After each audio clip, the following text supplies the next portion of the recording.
I guess. Okay, I went ahead and stopped the recording. Does it say stop? I'm still showing that it's recorded. Okay, I show on mine it has stopped recording, and it's got the red dot above it. Oh, well, maybe SABR's recording it automatically. It could be. I'm trying to change my name, but this is not allowing me to change my name. Let's see. Stop video, hash size video, record, chat, participants. There is a, my virtual backgrounds don't work at all. See, if I put that on, I have a Marlins background. But oh yeah, we lose your face. Right, yeah, I know. So, so as far as the Marlins guy showing up, I spoke with Eric, and I said to Eric, why don't you? I said we're not having trivia tonight. Maybe you want to ask us a couple of trivia questions, and then give away prizes, and then we can get you the address where you can mail the prizes to whoever it is. Okay. That would be nice if he would do that, So this camera stinks. This is why. So you have a really nice camera. This is why I can't do court. But mine doesn't. My camera doesn't seem to be on. It's not working. Your camera is on. But it's not on my end. Well, I'm looking at your chair. It's empty, right? No, I'm sitting in the chair. Are you sitting in your chair? All right, you're sitting in the chair and the camera's not on. Okay. Let's see what we can do. See where it says stop video? Yeah. Click that. Let's see what happens when you click that. My camera's not working, Barbara. All right. Well, that's what. No, it's not blue. It went out. We're on early. All right, Barbara is going to see if she can fix it on this end. What about the audio? It was working. Well, at least we've got. Audio's clear. It's good. Yeah, audio's good. Okay, we're going to go see if we can fix it on this end. Stop recording. You know what? Why don't you stop the video? I would push stop video. You see the little thing that says you got the. He says push stop video. Push stop video, and I'll tell you what I see. Okay, good. That says SABR Virtual. Now turn it on again. See, let me see. Now turn it on again. Okay, the blue light just flipped on. Okay, you should be able to see me now. Yeah, hang up your phone. I already disconnected my phone. Okay. Yeah, you don't need your phone. There you go. We don't need that anymore. It's working now. Thanks. All right. Yeah, so now you got everything working. Yeah, Barbara's my IT. Okay. All right, so me and you. This is such a bad camera. I can't stand this camera. But there's nothing I can do about it. I don't know how good mine is, and I usually can see my own face, but I don't see it up here. Top right hand. It'll say speaker view. Take your mouse, top right hand, and you'll see a way for you to see speaker view. You'll see a little box with 3 dots on top. Top right, take your mouse, next to exit full screen, and there should be a speaker view, top right. I'm going to open up this blind, let a little more light in the room. No, didn't. Let's see. You should be able to see. You should be able to see it. So when the speaker comes on, do you see on the top right on your screen it says speaker view? And you can change it a couple of different ways. You could right down where it says speaker view. Just play with that. Don't hit exit. There you go. Okay, there we go. You'll be able to there. So you can be able to look around and see who's on when people start to come on, things like that. Now I spoke to Josh. Josh has a couple of things he could talk to us about. One is he can talk about the American Association and how they've dealt with COVID. All right, which is a real fascinating story. And number two, he may have an announcement about what's going to happen in the American Association with Major League Baseball. So he may have an announcement. So that'll be up to him. I think the COVID would be an excellent topic to talk about. He's going to talk about the protocols that they've employed and how they've had a pretty decent season and how they've worked it with fans in the stands. So I've got my Marlins shirt on. Me too. All right. Yeah, you got a Old real. Marlins, though. You've got the Miami Marlins when they were minor league Marlins. Exactly, yeah. Is that a Sun Sox one? Is that a Miami Sun Sox? They make a Sun Sox jersey. However, it's not accurate by Ebbets Field flannel. They have it, I believe, in the wrong color. They have it in black with gray, and I believe that the Sun Sox had the Brooklyn Dodger blue and gray. And which Miami shirt is that? This is the original 56 Miami Marlins, the road jersey. Is that I have the home jersey, a too. real jersey or is that a replica? Is that No, real? it's a replica. Oh, okay. But it's Ebbets Field makes these. They say that they use the same material that the original uniforms are made out of, so it's an exact reproduction. I see that we have 3 people in the waiting room, by the way. So admit them. Okay. Them. All right. I just clicked the meeting, admit all. And then they start to come in. There you go.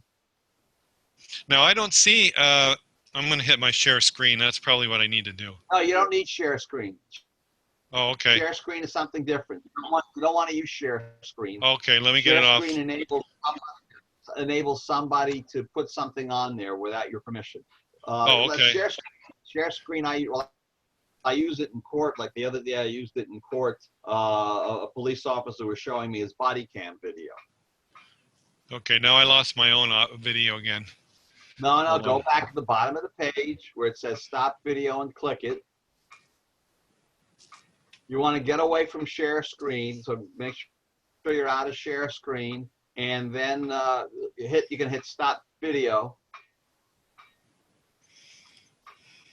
I shouldn't have touched anything. Do you see? All right, so go slow. Let's see. You're good. We have 5 participants. Let's see if I can help you out here. There you go. You're back. Yeah, you're back. You're back. And then let's see. Mel and Steve, turn on your mic and camera. Let's see if I can turn it on for them. Here I am. Here we go. Okay, and we have Matt Keelan and Eric Sutcliffe are joining us now. Oh yeah. Eric's with the fish. We playing tonight, Eric, or are they going to take the night off? I think we're playing. Okay. Red Sox are not. I guess we'll find out in a minute. Eric's going to be one of our presenters today. You brought a couple of Marlin trivia questions, we hope. I have a couple. Okay, and you have prizes to go with those? I guess. All right, good. Well, then we can tell you where you mail them to. They don't have to be good prizes, I'll back in the office eventually. So. And try to pitch us for tickets for one day. So how many had RSVP'd? Yes, Sam. The last count I had was 12. Okay, good. And people may be having a hard time getting online. I'm not sure. We're going to have some. Matt is joining us from the Buck O'Neill chapter, and he sent an announcement out to his group, so we may have some also members joining Matt also. So that number may go up. Okay, that's great. How you doing, Matt? Good. How are you? Hey, Matt. Trouble here. Sam. Lou, I don't have the where you can get all the screens to see who it is. Where would I click that? What are you looking All I got is myself. Okay, go to speaker view, top right. Okay. Click that, and then you'll see everybody. Click it once with your left click. And that should change it out.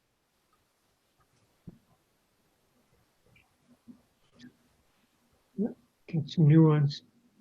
I'm on Zoom every day for hours. It's Yeah, it's not working. Are you able to do it, Sam? Yeah, No, it's not working.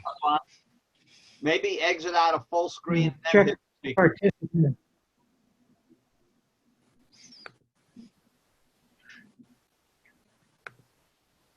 Yeah, Sam, check participants. Just check that box. Greetings, everyone. There you go. You got 10 of them. Participants. We got 10 participants so far. Good. Okay, I clicked on manage participants, but it's just me. Well, try it again, because then everything comes up like the Brady Bunch.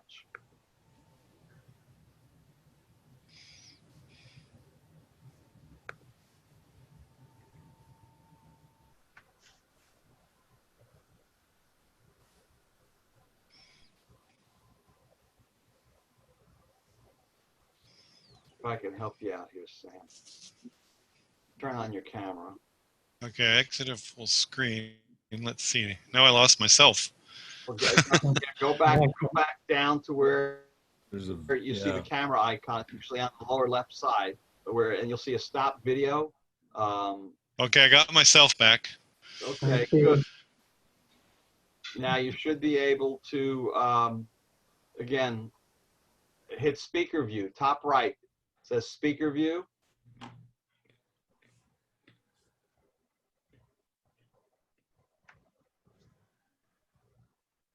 Another way to do it is go to your camera and go to where it says video settings. That's another way to do it, but it's easiest just to go to speaker view. Yeah, I don't see speaker view on here. Top right. You might go to video. So if you go to where it says stop video, there's a little button that goes up next to it. Click on that left button and it'll give you video settings. Sometimes you can get it in there. Sam, what do you see? Do you see Otherwise, like you just 12 get on- little boxes or? He just sees himself. Yeah, on the very top middle, I have it's a little camera and a little microphone on the top. Other than that, I don't have anything else. Okay, well, so just take your mouse and just kind of hover it, move it around your screen to the various corners, and it may pop something up. Now, if you go to very far top right, it says full screen. Good, exit full screen. Okay. Hit the button so you exit the full screen. Okay. What do All you right. see? What do you see? Okay, it downsized the screen. Okay, now you see where it says now speaker view? Does it say speaker view? What does it say on the top of your screen? It just says exit full screen. There's no choice next to it, huh? No. Interesting. All right. I do not know. I've given you my best tech. I got everything. Participants, 11. Right. Yeah, Right. we're up to, Yeah, that's great. Yeah. That just lets us know who's in the room. And whoever the host is, if someone gets disruptible, they can either turn your microphone off or boot you out of the room. Who's Magical One? That's me, Fred Brown. Hey, Fred. How you doing? Good. Staying healthy?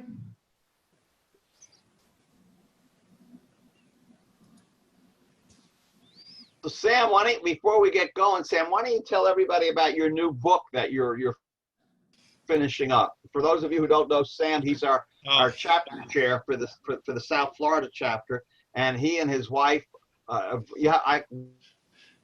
Your book is in my office, so I can't hold it up, Sam. I'm sure your book is right next to you, and I'll show it up there here. it is. Absolutely, That's you should. the book And that we wrote together.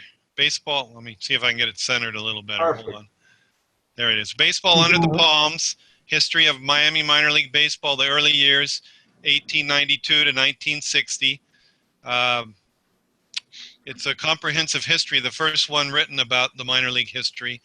We're writing, well, actually, we've completed the second one, which covers the years 1962 to 1991. We're just waiting for the publisher to get back with us. It's already been edited.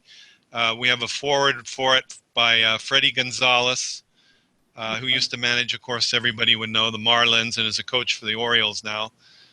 And just a plug, if anybody's interested, they can contact me at my email, and it's $18 to ship it to you. That's, we ship it, and and we'll send it to you. We have some copies here at the house. So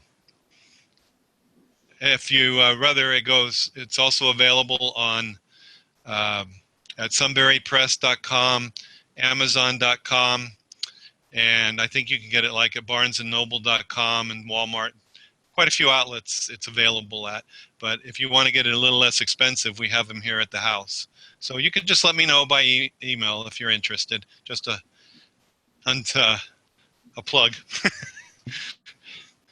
It's really it's the kind of book that you don't have to start at chapter 1 and then read all the way through. You can kind of wherever you want to pick up and stop and pick up again. So depending on what you're interested in, and his index is a very good index too. If you're looking for something. Oh, thank you, Lou. So just the way you wrote the plug, and I bought the book. I didn't get it for free. I bought the book, and he and Barbara were kind enough to autograph it for me. So I have it in my collection. Is anybody else working on a book? Anybody else working on a project that they're about to get published that they want to talk about? Because I know with SABR, it seems that either most of our members have either just finished writing a book, or they just finished an article, or about to write an article. Anybody working on any projects? No? No projects with this group with hundreds of years of baseball? I did some really small thing with Chicago. Does that count? Sure it does. What did you do, Paul? Hi. It's nice to see everybody again.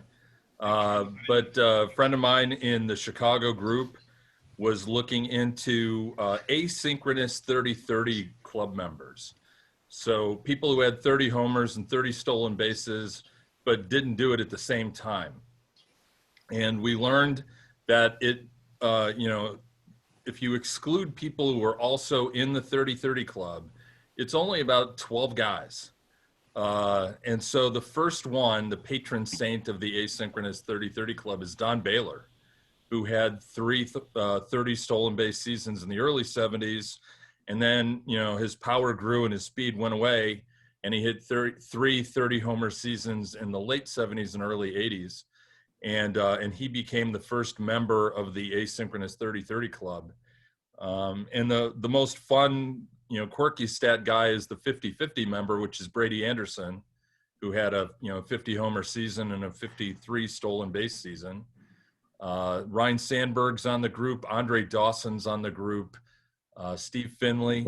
So a lot of guys that you've heard of that you knew had speed and had power, but just never did it in the same season.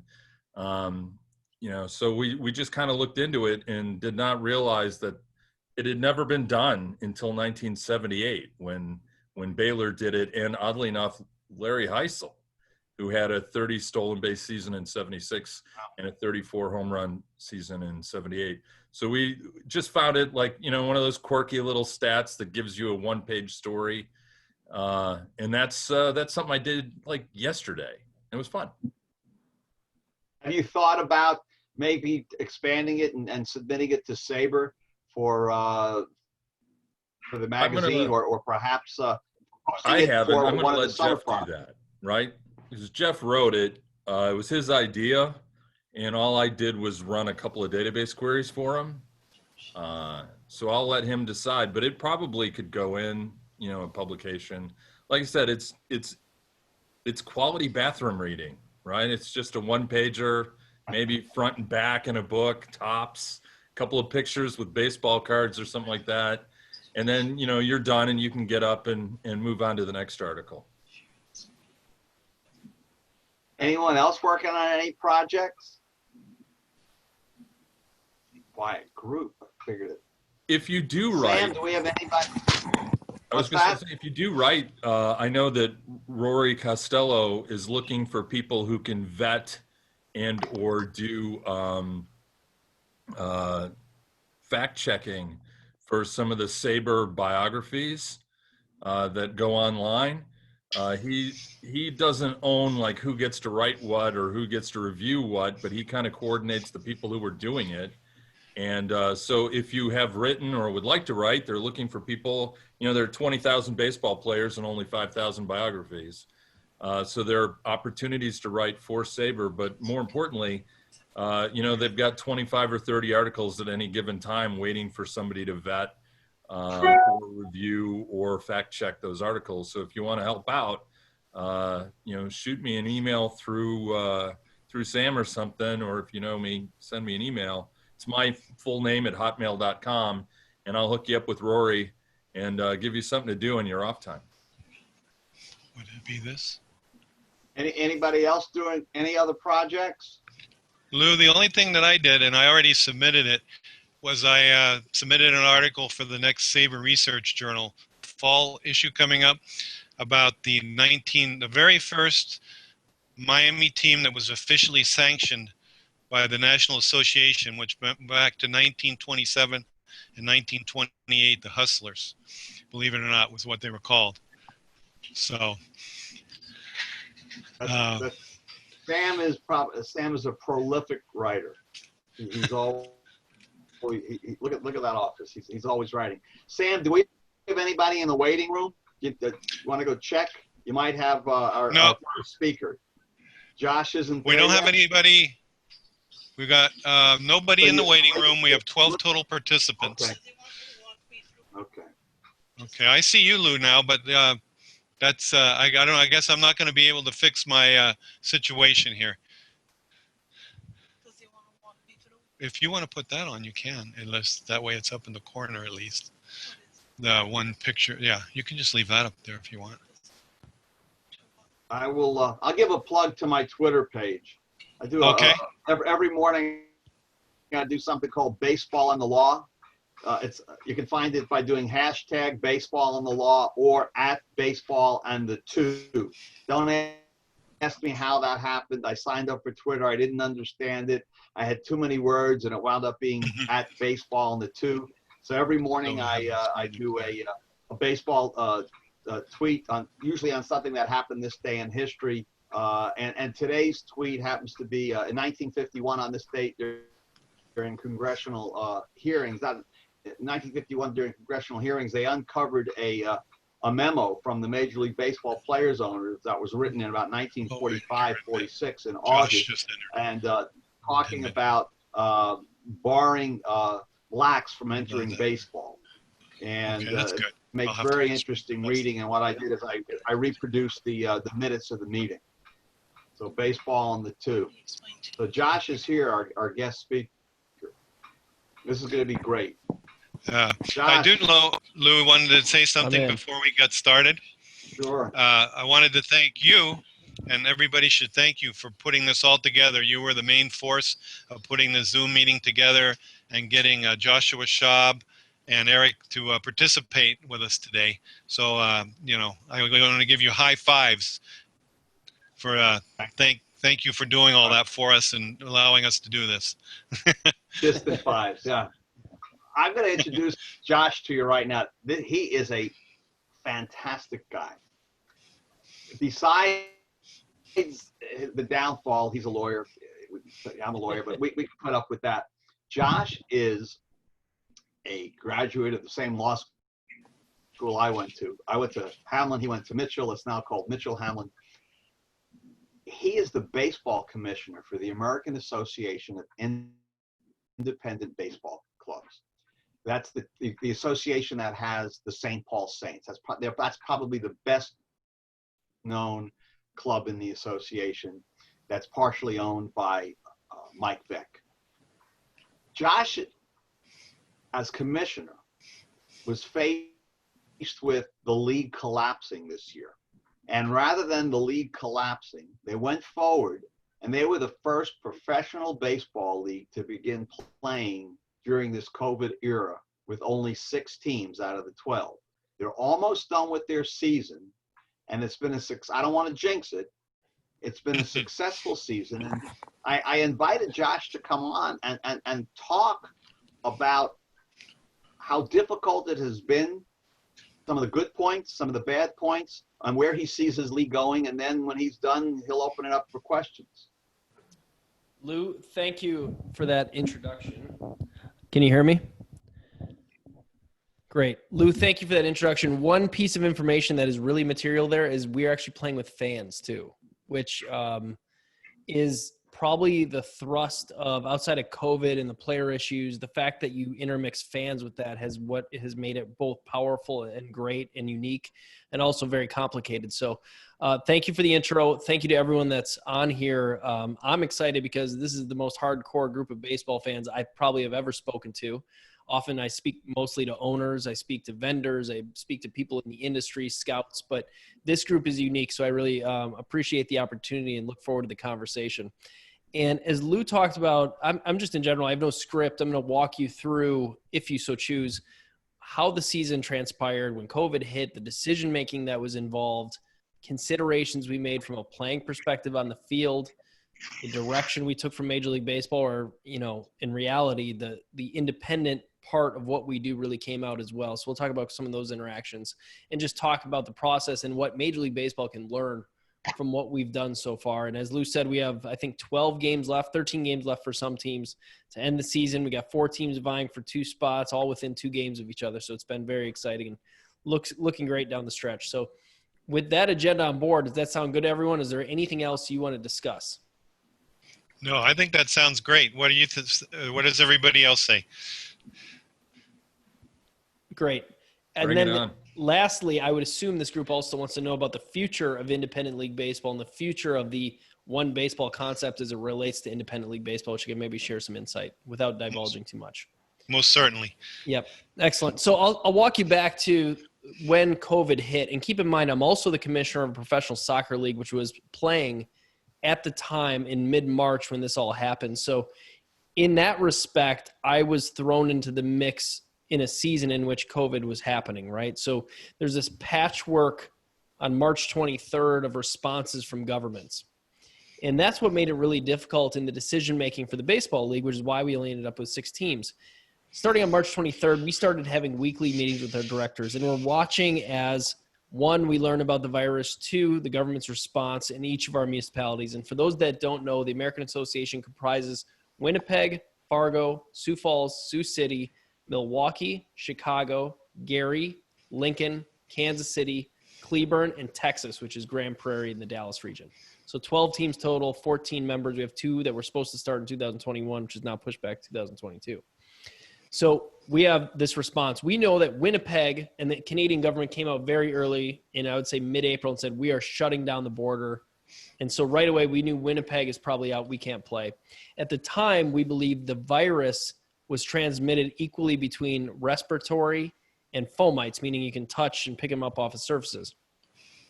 As things progress, governments start to go through the lockdown. We come out of the lockdown. We're in constant communication with each local government about what the response is going to be. At the same time, we're building protocols for our players off-field and on-field. We're taking direction from Major League Baseball as they leaked to us early, kind of their protocols as they were in process, and to give us some guidance on how we could manage things on the field. So this would be the obvious stuff. No touching at first base, home run celebrations are muted, no interaction with fans if there are any, no throwing foul balls to fans, so on and so forth. Balls are disinfected, umpires wearing masks, all very basic things. In addition to that, the testing became a very big issue. So this is around early June, and I'm starting to draft testing protocols, knowing that testing availability, we'd have to have multiple channels. We would have to have a channel through the government locally. We'd have to have a channel through our local hospital. We'd have to channel privately. So Quest Labs being our lab that we'd go to. And then we were able to procure antibody tests, which is Premier Biotech out of Minneapolis. 3 levels of tests, really: antibody, antigen, PCR. And if you really want to get into details, I've become an epidemiologist in this respect to a limited sense, enough to be dangerous. So we're monitoring all of this, local municipalities, governments. In mid-April, late April, I would say I thought we were at our funeral. We thought there's no way we're playing this season. Everybody's going to get sick. Everybody's going to, get transmitted. We don't know if people are going to die. The independent league commissioners were also meeting every Friday, trying to monitor each other's situation, talking about possibilities of interleague play, talking about what they're learning about the virus, what committees they've set up that are finding out, their conversations with governments, Major League Baseball, so on and so forth. It comes to about mid-June, and there's only 2 of our stadiums that are going to be allowed to have fans. And we are a gate-driven league. Without fans, we cannot play. We don't have a large TV deal like Major League Baseball, so on and so forth. So Milwaukee and Sioux Falls are the only municipalities at that time who could host fans. So we made a decision at that point. We knew that if we were allowed to play, we investigated the pod system, meaning that 3 teams would play out of Milwaukee, 3 teams would play out of Sioux Falls. We would pick the teams based on their likelihood to be able to return home to fans. The indications we were getting at that time was Texas was never going to be able to return home with fans. So they were precluded from consideration. And as you moved a little further north, you had Lincoln, who had an indication from the mayor that they were not going to be able to return home throughout summer because they were not going to allow fans of any meaningful sense, meaning over 250 people. Kansas City, same scenario. Sioux City had the outbreaks with the pork factories and whatnot, so that was not looking good. But there were some other teams that are adamant that they would not only play the season because even though they may not return home, they wanted to keep their brand on the shelf, meaning that they saw this as a bridge to 2021. If you don't play this year, fans are going away, sponsors are going away, and they're going to find something else to spend their money on, and they may not come back. So they're adamant, we're going to play even though we're on the road this year. The Winnipeg Goldeyes being number 1 in that, and they're still on the road in second place now as of last night, doing that. So we identified Sioux Falls, Milwaukee at this point. 3-pod pool economically works, whereby we'd have a doubleheader a day, teams would be playing in there. In the course of this, we're ready to pull the trigger on the 2-pod pool. Fargo got a call from their governor saying, I'm going to allow you to play and have fans. So now we have 3 stadiums that can host fans. We then put 2 teams in each pod, meaning Milwaukee was going to host Chicago. Fargo was going to host Winnipeg. Sioux City would host St. Paul. What that means was it meant that St. Paul technically would have home games in Sioux Falls while Sioux Falls was on the road. Chicago was have home games in Milwaukee while Milwaukee was on the road. Very complicated, complex, but the way Josh Buchholz, our executive director, built it was they were able to return home if, in fact, the government allowed them to play. And we saw that on 2 instances. Chicago actually opened up and allowed their team to play in front of fans. And then recently, St. Paul was allowed to go home and play in front of fans. So games that were originally scheduled to be in Sioux Falls obviously returned to St. Paul. They're able to open to 1,500 fans. And in Chicago, they're open to 1,500 fans. Each stadium has significant protocols in place. Hand sanitizers, PPE for concession workers, fans are required to wear masks. There's no condiments available unless they're prepackaged, no buffets up in the suites, social distancing among, the grandstand and the seating itself, no interaction with players. Fans have to exit certain sections. So if you sit in section 2, you got to enter gate B. You sit in section 4, you got to enter gate E, so on and so forth. So this is all driven by local governments and how they allow them to open. The testing has been really well received. We had minimum standards at the league level, meaning you were required to test anybody that entered your stadium from a player or staff perspective before they even showed up in the city. Had to be PCR negative. Once they're in, if there's symptoms displayed by anybody, we have to go test anyone in close contact, right? Now, that being said, those are the league minimum standards, and they're 12 pages long, so there was a lot more to it than that. Each government went above and beyond and said, for instance, in Chicago, they had a PCR test every week in Chicago to be allowed to play. Sioux Falls had to do antigen testing every week, which is a step down from PCR, but still would tell you if the COVID-19 is current or in the system. And then Milwaukee, for instance, antibodies every week, meaning that PCR is a standard antibody to see if your body's kicking off antibodies, meaning you have the virus. So once again, a step down. We've had 12 positives, 9 of them asymptomatic.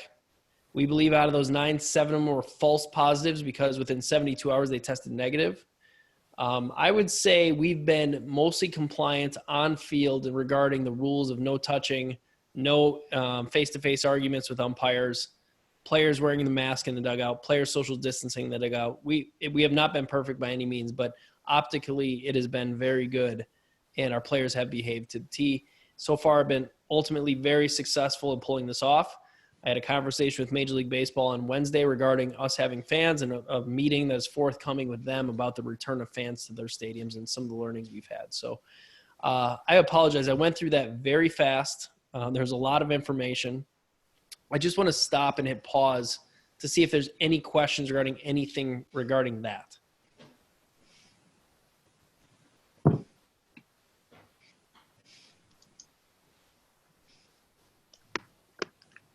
If there's nothing, it's pretty standard stuff. Act like now like it was no big deal, but trust me, during the time, a ton of anxiety building these protocols, a lot of anxiety among players, and this is something I think this group would be very interested in. I have a question. Sure.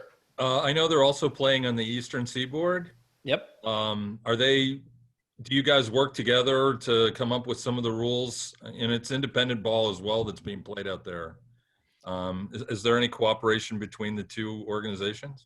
We did early. So early on, Rick White, who's the commissioner of the Atlantic League, Bill Lee's the commissioner of the Frontier League, we met every week and discussed some of the on-field protocols we'd be, implementing to keep people safe. I'm not sure if they're traveling a lot there. They may be. I remember because, we've been so focused on our league. I think New Jersey was involved. Lancaster may be involved. Some of them are in pods, meaning they have a visiting team. But we have not heard exactly how things are going over there, what's going on. We've been solely focused. So, yes, early on, Paul, we did, in fact, cooperate on some things. Gotcha. Thank you. I'd like to ask I have a question. Yeah. Of course, everybody knows Mike Vick is a promotional genius. Mm-hmm. What kind of ideas is he coming up to tie in with the virus now and everything to attract fans? I'd love to hear what he always has an alternate view from what everybody else does. He does. He's always kind of a little bit behind. So like right now they were coming in the season. Their number one promo was the garbage can deal for the Houston Astros. They had this bobblehead with the guy banging the trash can, which clearly Major League Baseball is very happy about. So I think bought Mike, 3 of them. Yeah. I think Mike is coordinating for next season as it relates to COVID because we were just so paralyzed, just trying to worry about the season and getting games in that I think the promotional stuff, they haven't invested a ton into because their capacity is at 1,500. So, in stadium you go there and they'll come up with things on the fly, the PA guys saying stuff, cracking jokes, so on and so forth. But as far as big promotional items, I haven't seen any yet, but I'm sure they're forthcoming. Thank you. Yep. I think Mel wrote on the chat. Mel wrote you a question in the chat. Says, how do the teams cross the border with the restrictions? So they don't. Winnipeg is on the road all year. So Winnipeg was hosted by Fargo, meaning when Fargo was on the road, Winnipeg technically hosted their home games. So they've been in a hotel in Fargo, living there when they're not on the road traveling for their traditional road games. And now I think we moved some games that were supposed to be like, let's say Winnipeg versus Milwaukee in Fargo. We moved those games back to Milwaukee to host Winnipeg. So it's a competitive disadvantage for Winnipeg, but it's something economically we needed because we shared revenues to subsidize Winnipeg being on the road all year. So there's a revenue share from Gate as it relates to that subsidy. So we moved those games home where there'd be bigger fan bases. How our team stocked for Mel. I'm going to answer this, and I want to talk about something I think everyone would be interested in from a stats perspective. Teams are stocked in 2 ways. One is we had a distribution draft ahead of the year, so the 6 teams in the South that didn't play, we distributed their rosters across the other 6 teams through a draft. So it was a redistribution draft. We also eliminated our classifications. Typically in the American Association, you're only allowed 4 veterans, which are players with 6 or more years of experience. You then have to slot in a certain amount of LS5 players. Those are players with the obvious 5 years, 4 years, 3 years, 2 years, 1 year, and 4 rookies is a minimum.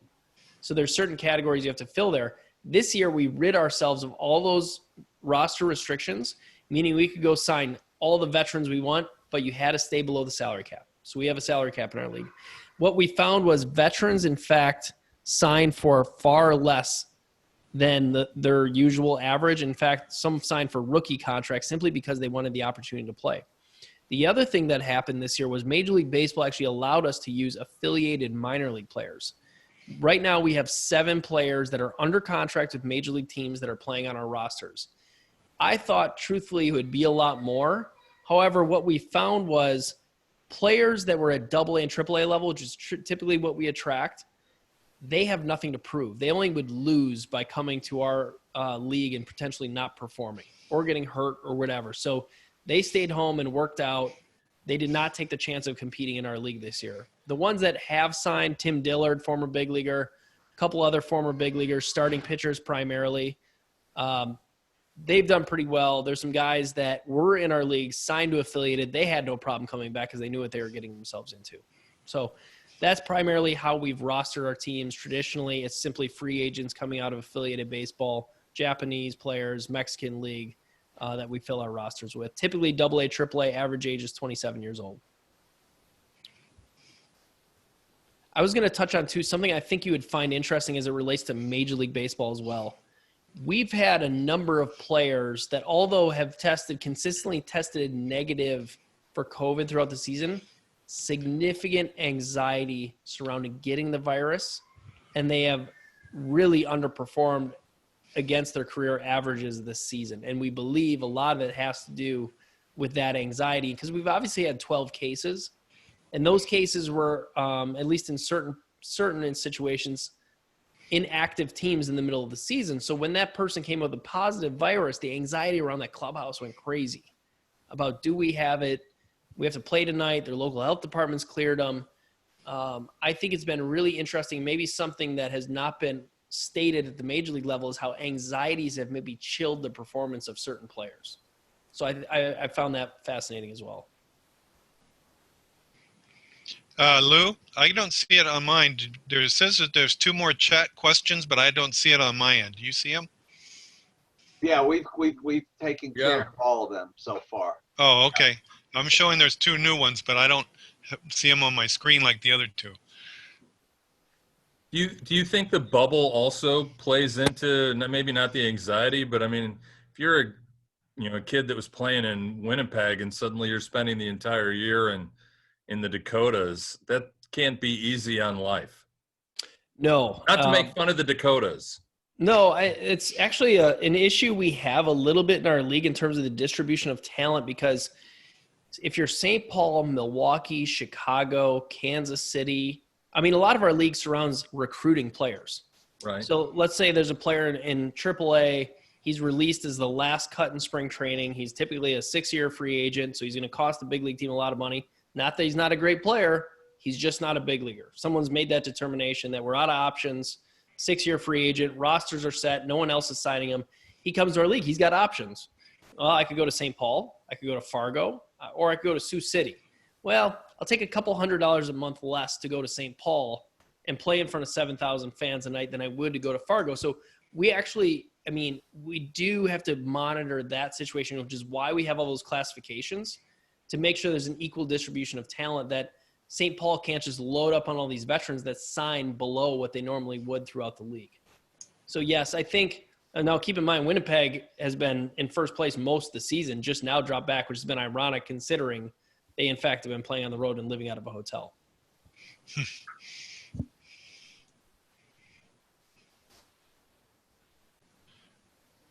I think I said at the beginning, I wanted to touch on kind of the future of one baseball. And I think this group may find that interesting as well. This is public. So what I'm telling you tonight is nothing, but I maybe will give you a nuanced edition of it coming from my perspective. So Commissioner Manfred, Major League Baseball, has been pretty adamant that they want to essentially engulf all of professional baseball. And what I think it'll go down further to summer collegiate and amateur baseball, and really international baseball, the Asian Pacific Rim leagues, the Mexican League, anything that would crop up in Europe. They want to have some sort of umbrella that covers them, similar to FIFA. If you're familiar in the soccer world, FIFA sanctions leagues, sanctions events, controls contracts, make sure that players aren't just leaving a team to go play for another team and play for more money. They organize all of it. And that happens in baseball right now. We often have players that are under contract in our league that'll just up and leave to go to the Mexican League because there's more money down there. And it does come in reverse. Players, especially American players that sign in Mexico, get down there and it's not what is advertised, and the peso doesn't feel as good, and they'll just up and leave their contract and come back to the United States. We right now do not have a reciprocal agreement with the Mexican League of how to organize that, and Major League Baseball can come in and take care of that. So it would be amazing for us to have that reciprocity. We do have that reciprocity with the independent leagues, where we have an agreement between leagues that we will not sign any player that's under contract with them. And we also won't tamper.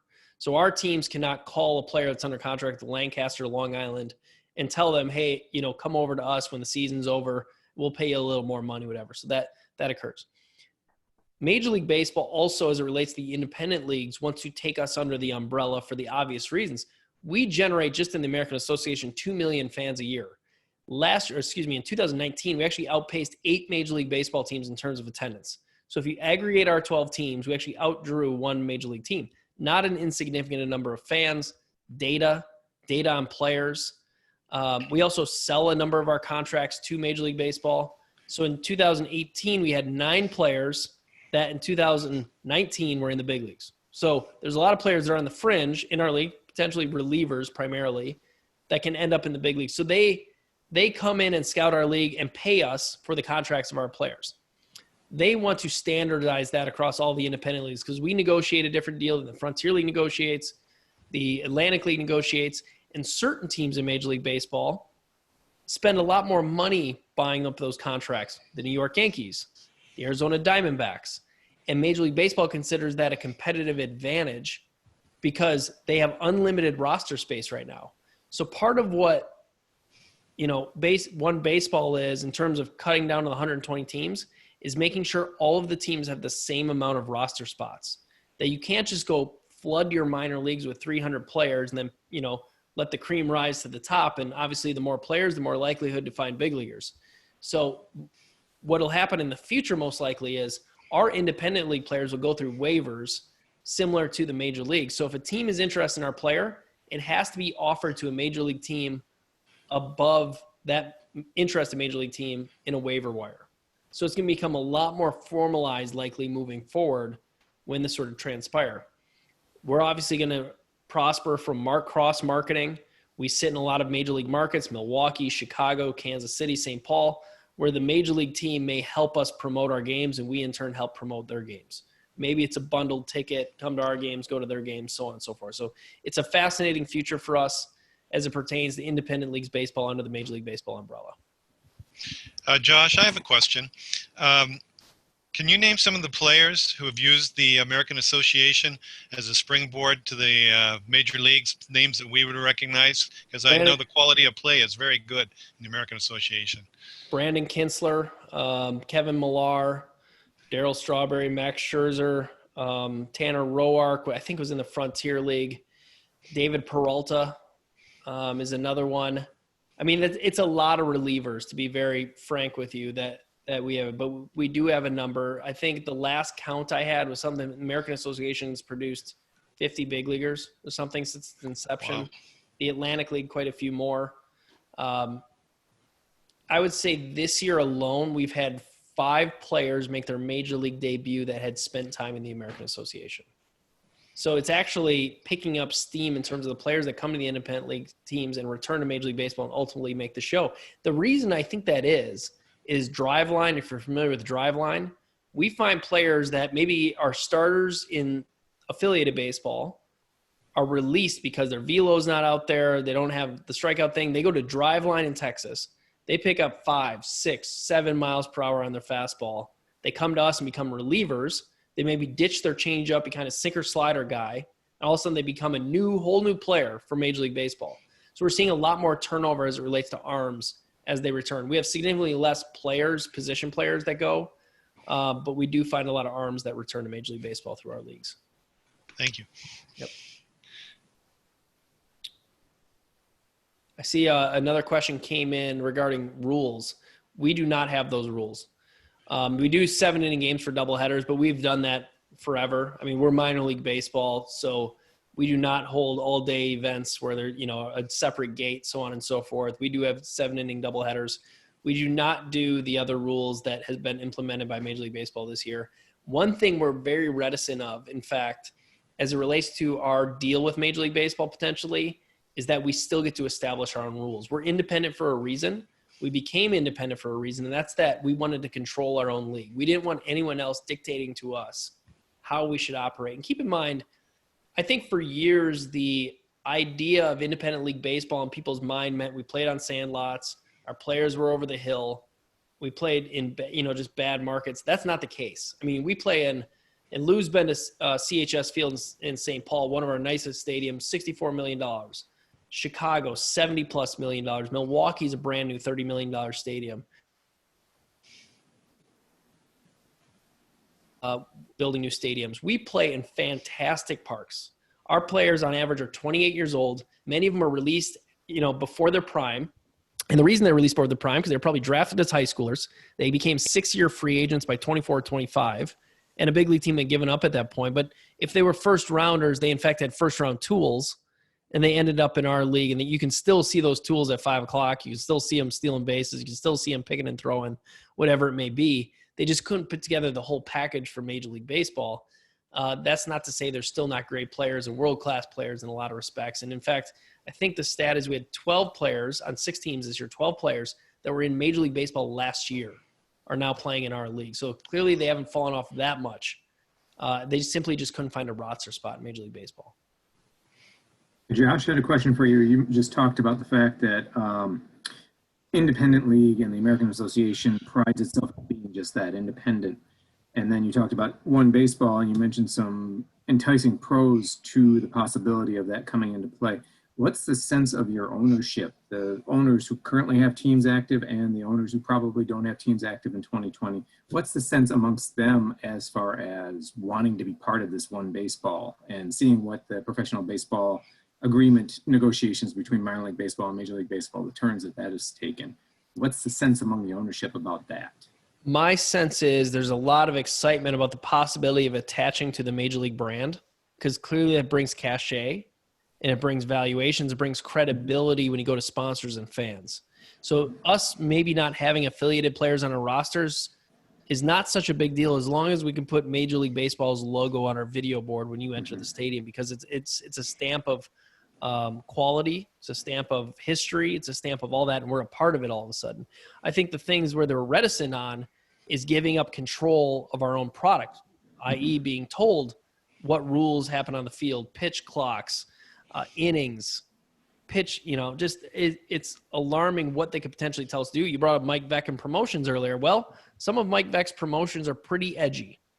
And when Major League Baseball gives us their logo, does all of a sudden that edginess kind of go away? And so I think there's some fear in that as well. So the devil's going to be in the details if, in fact, we do a deal with Major League Baseball, what it would look like. And it's the same for the Atlantic League and the Frontier League. I mean, we are very proud that we've been operating a league for American Association really in 2006, but the prior iteration of the Northern League was since 1993. We don't need Major League Baseball. We've done just fine. We've evolved. We're getting better. But boy, they could accelerate us. But we just got to be careful what we give up in return for having that Major League Baseball logo.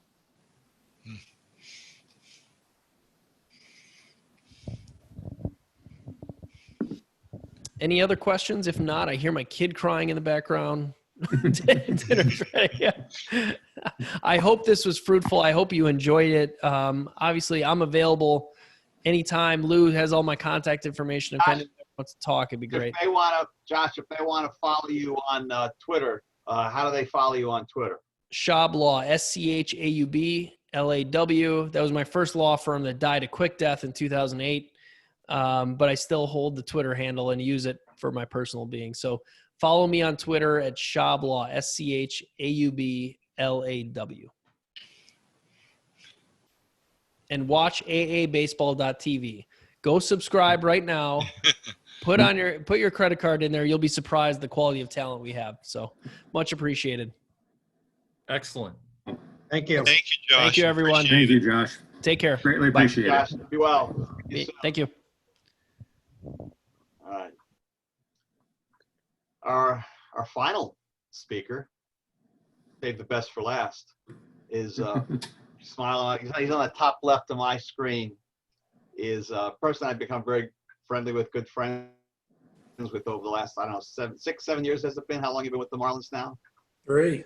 3. It seems like 6 or 7. It does. He keeps promising me things, and then he doesn't control the W's on the field, but he does control the in-game enjoyment. And Eric Sutcliffe is a ticket representative, but he's more than a ticket representative for the Marlins. He really he's just not concerned.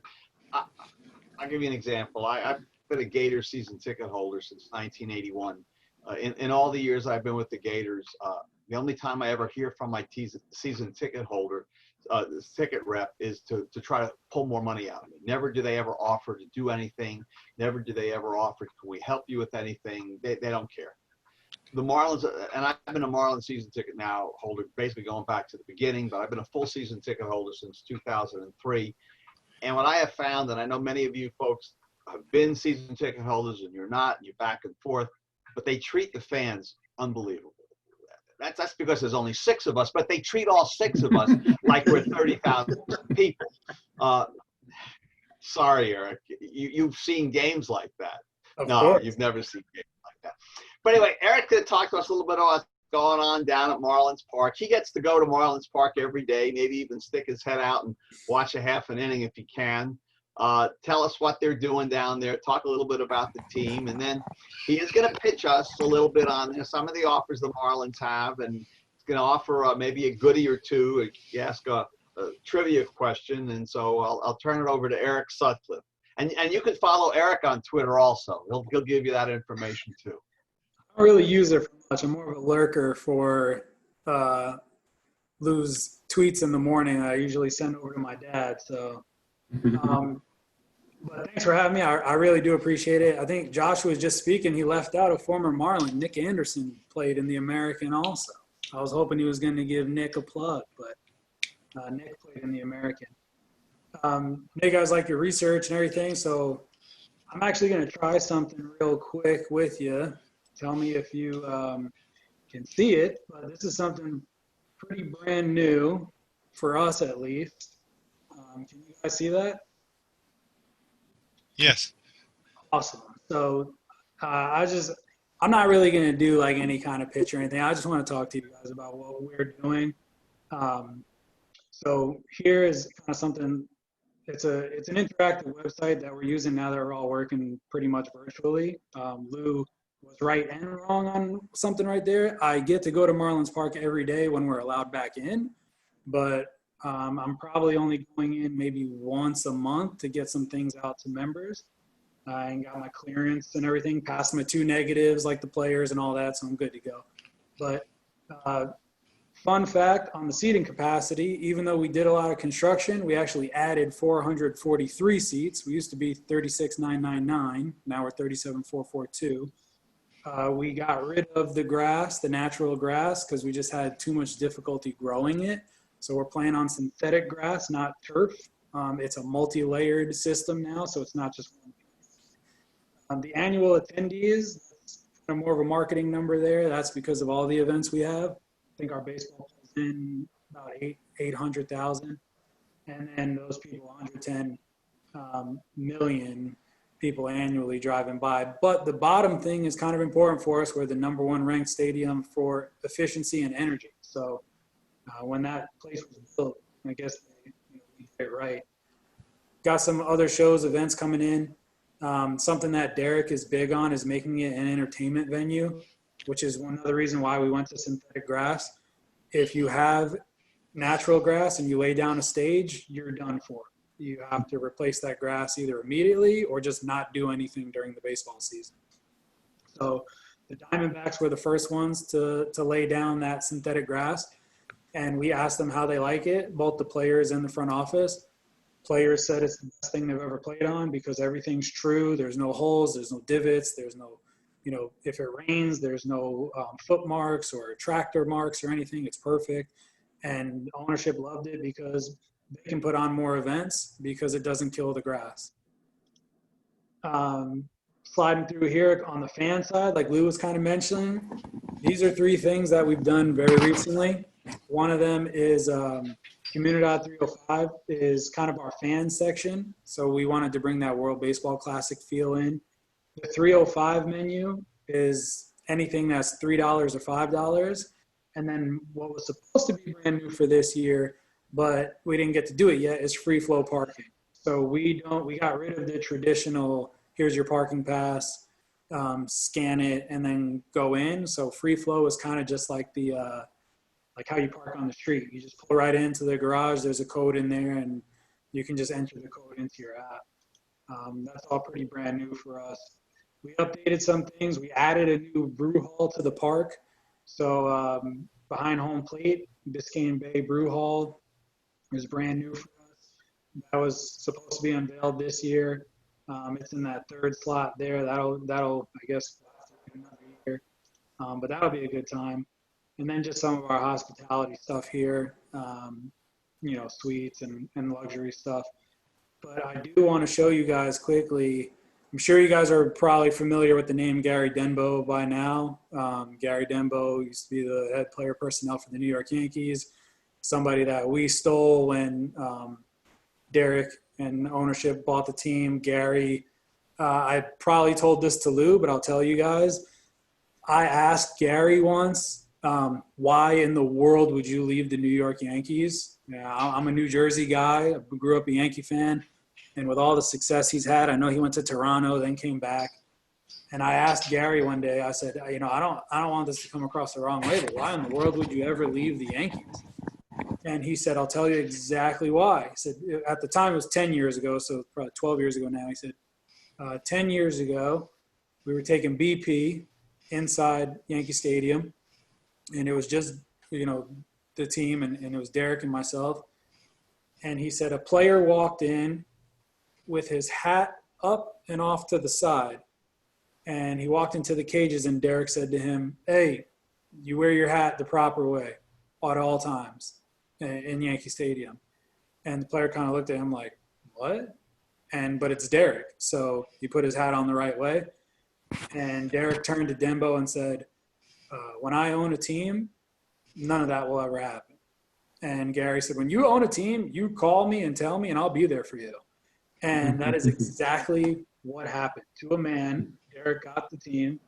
He called Gary and said, hey, I'm going to get the Marlins. I want you there. And Gary said, I'm there. So he left his position with the New York Yankees and brought pretty much half of his staff, or all of his staff, to the Marlins, which will lead me into this, and then I'll just get off of this and go back to talking to you guys here. But I want you to see it and hear it directly from the man himself. So this is a huge part, and it's probably something that you guys would like more, is that those two numbers on the bottom. We put an 800% increase into baseball analytics, into our resources. So it's not something the organization paid attention to before. It was just kind of play baseball, survive, marketing, all that kind of stuff. So Derek and Gary and Donnie and Michael Hill put an 800% increase into those resources for analytics to get better players and better scouts, everything. And we went from being the last or second to last, depending on who you talk to, ranked farm system, to being the number 3 in MLB's pipeline. And, some names to get familiar with are these guys here. Sixto, if anybody watched that game the other day, Sixto looked like he was in complete control.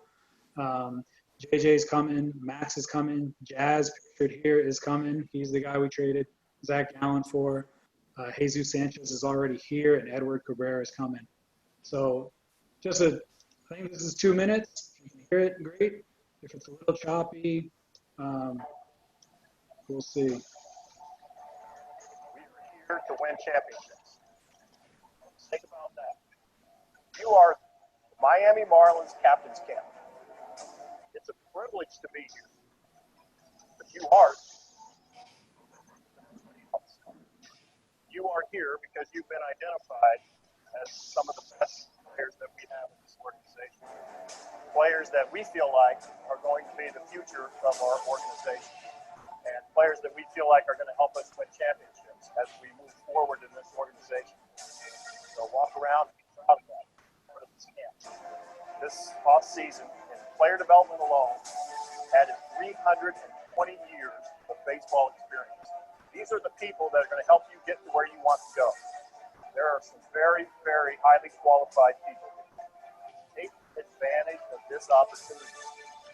You now have great coaches and great teachers surrounding you. We are all here to serve you. It's our job. That is our number one job. Figure out what is in your best interest, figure out what we can do to help you and make you become the absolute best player and the absolute best person that you can become. We are about leadership. When you finish this camp, you go out to your affiliates. We expect you to lead those teams. We expect you to be the guy that steps up and does everything the right way, like we talked about Nick and Ford. We want you to be that guy in the future years that we can point to and say, this guy's a true professional. This guy goes about his business the right way. Bring your best effort every single day. If you do that, then you're going to develop as a player much quicker. Every championship team, at the end of their championship, they're always talking about their teammates and their group they have around them to help them get where they need to go.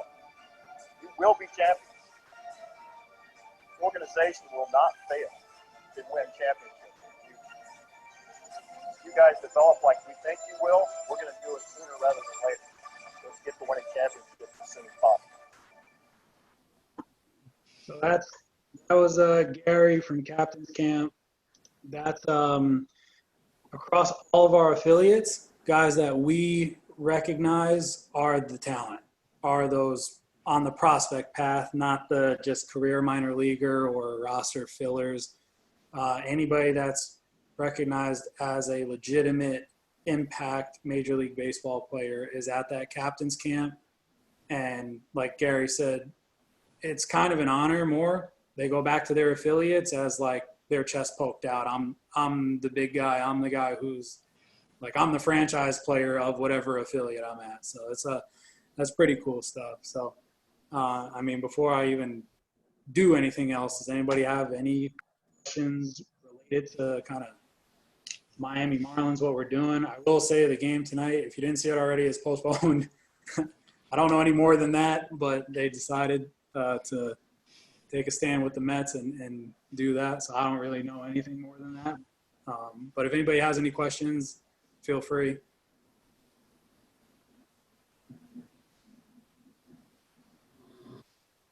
If not, I'll just jump into some other stuff. Lou asked me a couple trivia questions, so I know you guys like your research and stats. So I actually had a couple of softballs, I guess, and then a couple of interesting ones. So does anybody know who has the current longest hit streak for the Marlins? The Luis Castillo? Yeah, I meant career-wise. So, yeah, it is Castillo. Do you know how many games? It's not part of the question, but do you know how many games it was? 33? Close, 35. That's pretty good, though, to get right in there.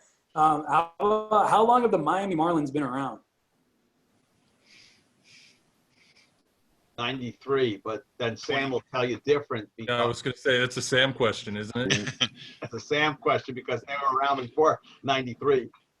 27 years for the major league team, but the first Marlins dated back to 1956 AAA International League.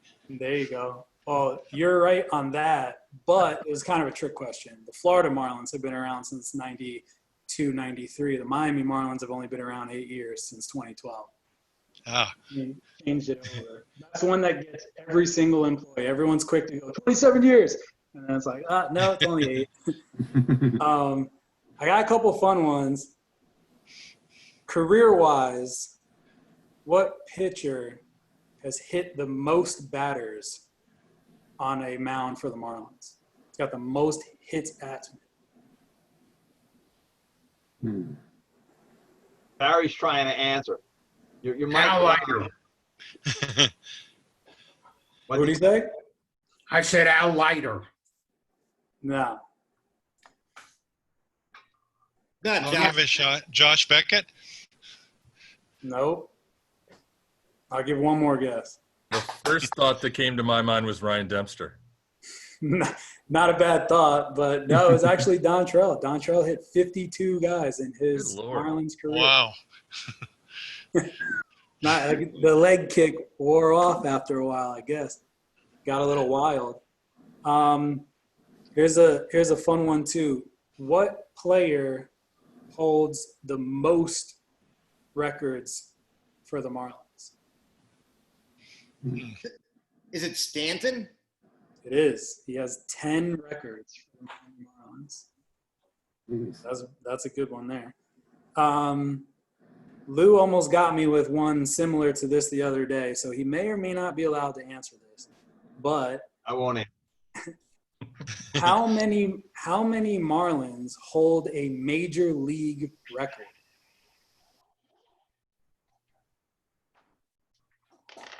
That include the manager?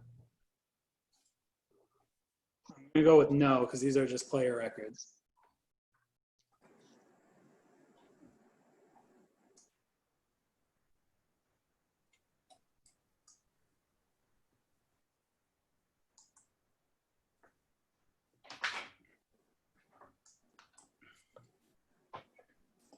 You're all super close. I was wrong to say none. It's 0. No Marlin owns. There's a part B to it too. No Marlin owns a major league record or a national league record. They have just, I guess, either haven't had a good enough season or haven't been around long enough. It would help if some of them stayed longer. So, Exactly. I don't want to say that meanly, but Eric, you just showed the video where you're trying to make captains out of the young guys. And what has been hardest for all of us longtime Marlin fans, and I admit I'm a Cub fan first, but I've been watching Marlin games since I moved here in '99. Yeah. And, they just, when you fall for some player and he becomes your favorite guy, he's gone 5, 6, 3, 2 years later. Yep. And it would be great if one of these young kids stays for 10 years or 12 years, the way that some of the other teams. As a local person, that would be what I would root for, is having somebody that we like stay longer than 5 or 6 years. I totally agree with you. That's kind of the greatest part about,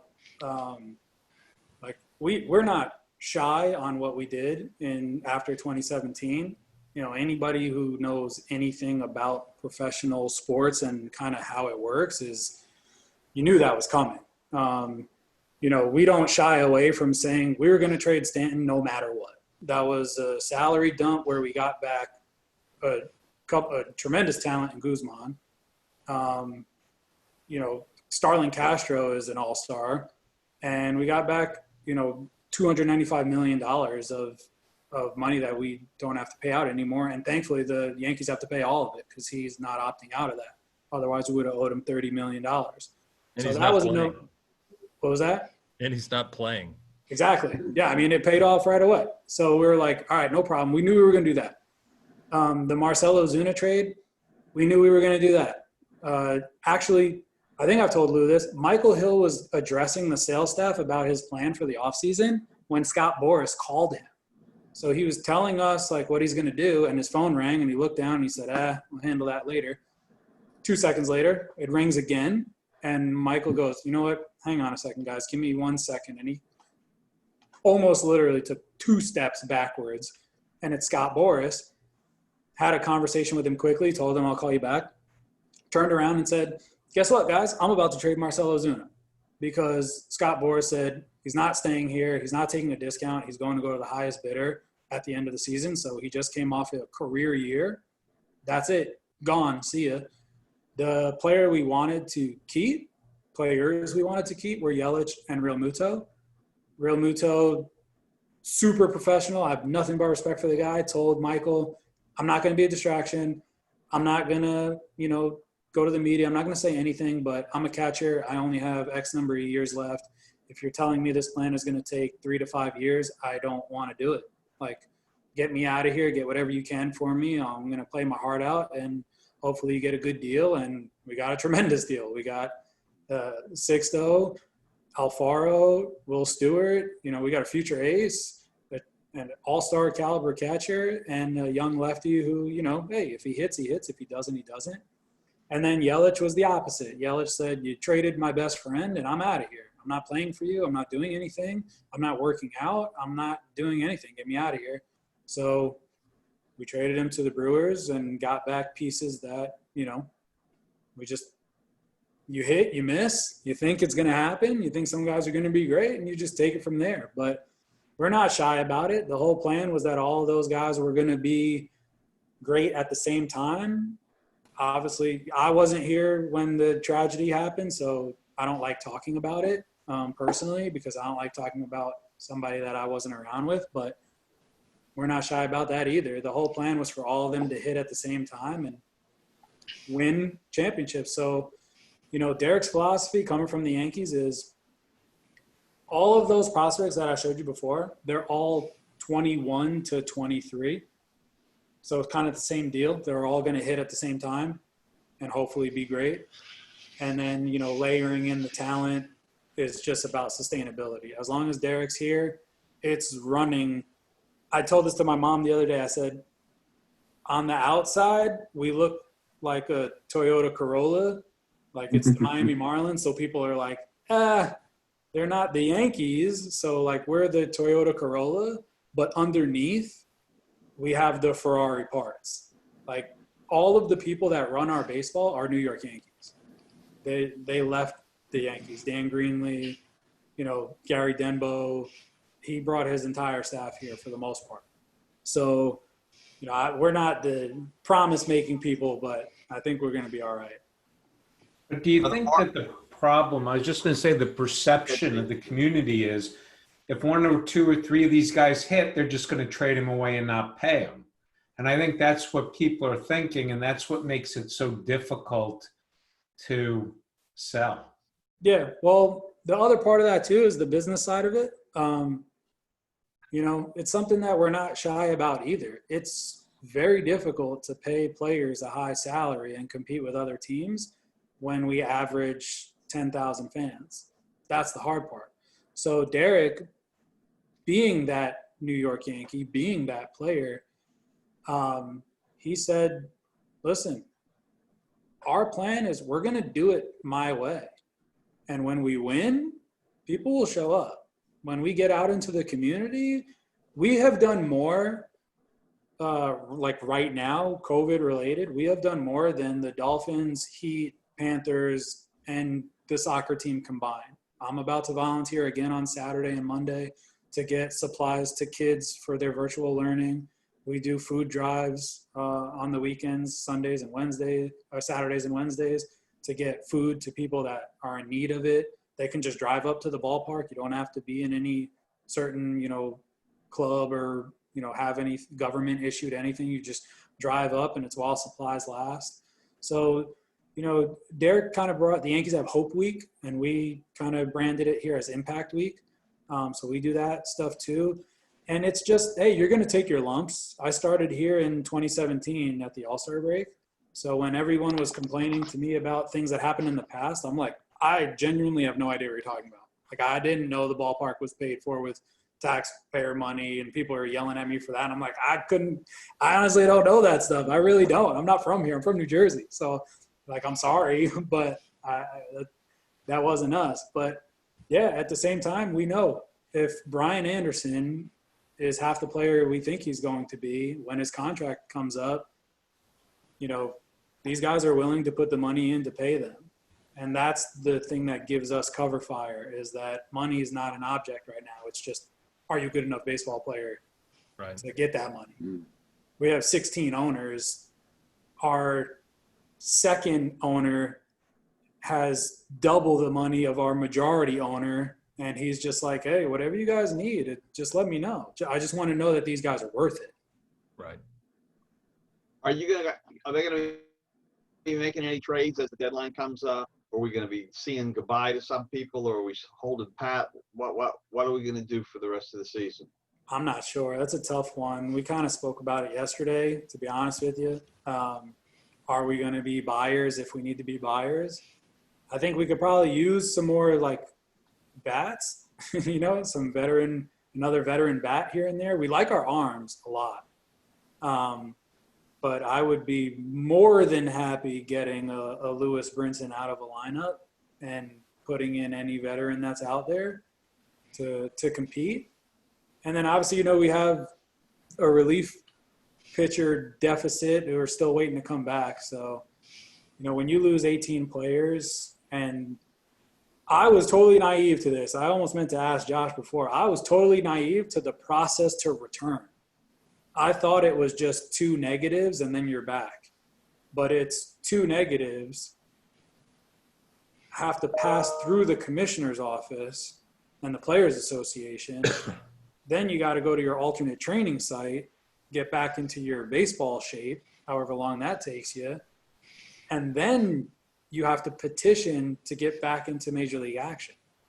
So it's a process that I thought would take 14 days, could take a month and a half. So, and we're seeing that now. You know, Sandy's still not back. Caleb's not back. You know, Urania's not back. And they had their 2 negatives 2 weeks ago. So that's a tough process for a GM to navigate. So I guess we'll see. Well, we're getting to that point, right, Sam? SABR gave us till about a quarter after, and we're just about at that point before we vaporize. And we have till 8:30. We do have till 8:30, okay. But I kind of told Josh about 8:15 because I don't want. I mean, Eric, we don't want to keep Eric all night. He's been kind enough to come on board and talk baseball with us. I thought I was going to have a game to watch, but. See, you picked a good night to come join us then. You know, you don't have to worry about you missing Worked out the game. just fine. Yeah, right.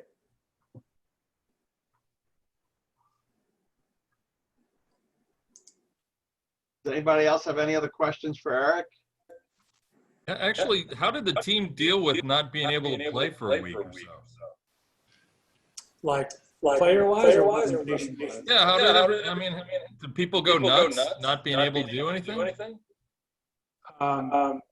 Yeah. I don't know if you guys saw this. I actually give me 2 seconds. I have one right here.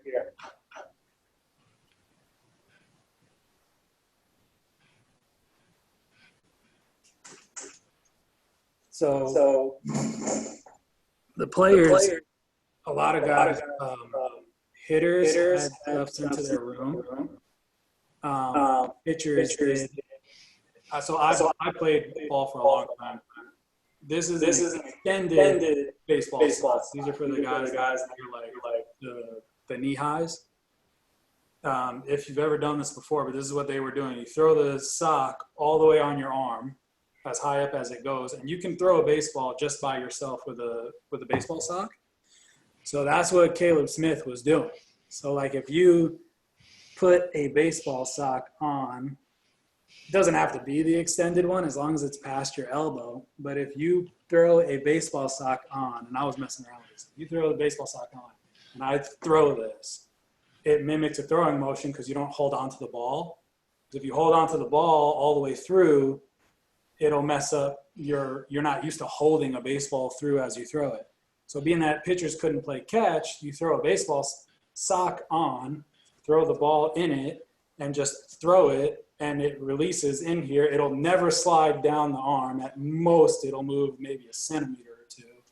But this is legitimately how Caleb Smith, Sandy Alcantara, Jose Urania, all of our COVID pitchers are keeping their arms fresh. Is throwing a baseball sock on, putting a baseball inside of it, sitting in their, hotel rooms and just throwing nonstop. And that's how you keep it good. The hitters, we brought a tee, our player guys brought a tee into their room, and they're just taking ghost swings on a tee. They're not hitting anything. And then some guys preferred to throw, at a mattress. So they took their hotel mattress, threw it up against the wall, and just went at it. So you got to get a little innovative, but this is, you'd be surprised, this is a Major League Baseball training aid right now, is a sock. Pretty wild. Eric, as a proud University of Rhode Island grad, what did you take from your college career that you're using now in your career with the Marlins? Wow, that's a tremendous question. I would say probably something that some of you guys, I know Lou probably understand this. I took the thing I liked about URI is that, like the teachers I had, the professors I took classes in logic and reason. I took classes in efficiency and supply chain management. And like those changed my life really forever. I went to school for business, marketing, college of business there. But I'd say like in my profession, you have to be a quick decision maker, deal in the gray area. You know, not everything is black and white. And, you know, I can't just say yes to something or no to something. I have to understand people's situation, where they're sitting, what's going on. So efficiency, you know, Lou will tell you, I could sit with Lou for an inning or two in a game, and then I got to go run to somebody else, then to somebody else, and to somebody else. There could be an issue during a game. So the classes, honestly, that I took in supply chain management, and I even took law classes. I don't think I ever told this to Lou, but I took law for 2 years. Just kind of learning, I guess, certain ways to think quickly, logically, rationally. I learned that without a doubt at the University of Rhode Island. So it helps me think on my toes and prioritize things and, you know, what's important in the situation. It actually helped me in my career. I used to work in the NBA. I used to work for the New Jersey Nets and the Brooklyn Nets. And whenever they ask us at work to tell one of those, you know, what was a time in your career where you had to overcome something, right before we opened the Barclays Center, our whole ticket system went down. So everybody that was about to walk in to scan, the scanners weren't going to work. So we had to think on our toes very quickly, restart the scanning system and go do it. And just because I was young and out of school, I was the one tasked with literally running around the Barclays Center and resetting everyone's scanner because everybody else was just older, you know. So just one of those moments. But that's a good question. No one's ever asked me that before.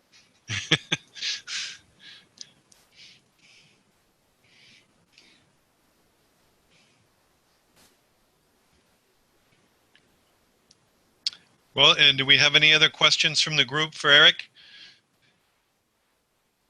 No, very good. Thank you. All right. Lou, you still there? I'm here, Sam. Yes, sir. Okay. Any questions that anybody has out there for anybody here that we've got, what, 10 minutes left to go before we have to close? Anybody have any concerns or questions you'd like to ask any of us? I have a question. How many lawyers are here? Was it 2, 3 or something? 2. 2. Okay. I'm the third. I was just wondering. Sorry, I didn't introduce myself. I came in a little late. Dan Ashta. I started a paper. It's moving along really slowly. I don't have that much time to work on it, but I want to get it done. I want to look at and consider whether the Negro League should be considered a major league. If you don't care about baseball before World War II, what I'm writing probably isn't for you, but if you're interested in pre-World War II baseball, and we're going to call the Federal League a major league, if we're going to call the American Association 1882 to 1891 a major league, National Association, I'd like to look at the Negro Leagues again and see if they match. I think they do match up with the Federal League and the association, if not the National League. So I'm working on that, but it might be a while before I'm done. Well, that sounds like a fascinating topic. That's a very interesting thing to consider.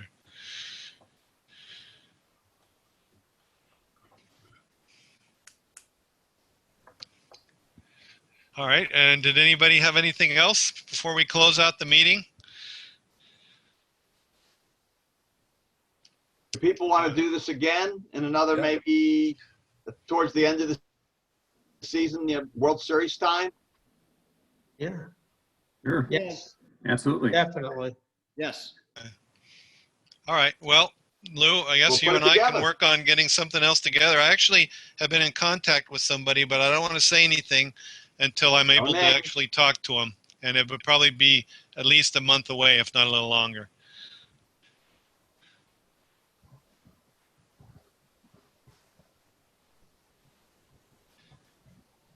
I think, did we lose our time? No, No, we lost our No, guest no, though. still here. Oh, okay. Eric went back We to lost Eric. doing his stuff. Eric didn't tell you this, but he was a ball player in college, as you could tell. He still plays on a regular basis. Zoom is pretty liberal about letting you extend a couple more minutes at any time. I go to a lot of Zoom meetings, and nobody ever signs off when they think they're supposed to. Our Okay. concern is that this time the Zoom that we're using belongs to SABR, and they've given us like a certain time to get on and then to Oh, okay. get off, because Yeah. they may have another time that they've given it to another group. I To that, prefer this than tripping out to the library. to that point, Sam, I maintain one for business purposes, and if we needed to use one, we could use my Zoom account. It would be allowed to host everybody. Oh, okay, cool. That'd be If we great. needed to go off of SABR's system, I'll definitely be happy to host the meeting for everyone else. Oh, that's super, Paul. Thank you. Then we can just stay in touch on that and see, if we get, next time we get a guest, we'll set. Is everybody good with a Thursday night about this time, or is there a better day and time that's good for everybody? Yeah, I'm good. Yeah, this worked. Great. Yeah, this works fine. Yes. Okay. Yeah, this All works right. great. I know With the library. I had the opportunity to sit in on a couple of Zooms with Matt in North Florida, the Buck O'Neill chapter, which was very enlightening and very interesting. And Matt, maybe we can do this again. And I don't know, would you be open to, when you have your chapter open Zoom meeting, if we could have the South Florida put an announcement and have them also participate with you guys? Yeah, absolutely. As a matter of fact, Sam, if you got the announcement about our meeting next Wednesday, you can forward that Zoom information on to anybody in the South Florida chapter who's interested. That's fine. Oh, super. I saw that in my email. Okay, Mhm. that's great. Yeah, because the more baseball talk during these trying times, it's baseball's a little bit more confined. We're not getting to be able to participate as much as we would go in the games and so forth. So, yeah, definitely. I will send out an announcement to the group. Cool.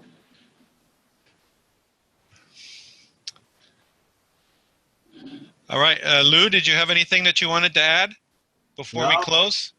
No, I'm good. This was a lot of fun. Yeah. So we'll try to put together. If you have some ideas, send Sam an email, and we'll put together 2 or 3 people to come and talk, which I think is is about the most we want to do. And hopefully Sam one day will be back at the Tamarack Library, but it may not be for another 6-7 months at least. Don't know when Yeah, we'll be that's what there it's looking together. like. Good. Yeah. Yeah, put a little monkey wrench in our plans. Well, everybody stay healthy. Yes, everyone stay healthy and say a prayer for all the people down there in Louisiana and Texas. I know it's tough for them. Yeah, we know what that's like. Yeah. Thanks All right, for everybody. helping put this together. Good night, Sam. Yeah. Good night, everybody. Good night, everybody. Good night. Thanks, guys. Bye. Bye. Thank you, guys. Good night. Bye. Good night, everyone.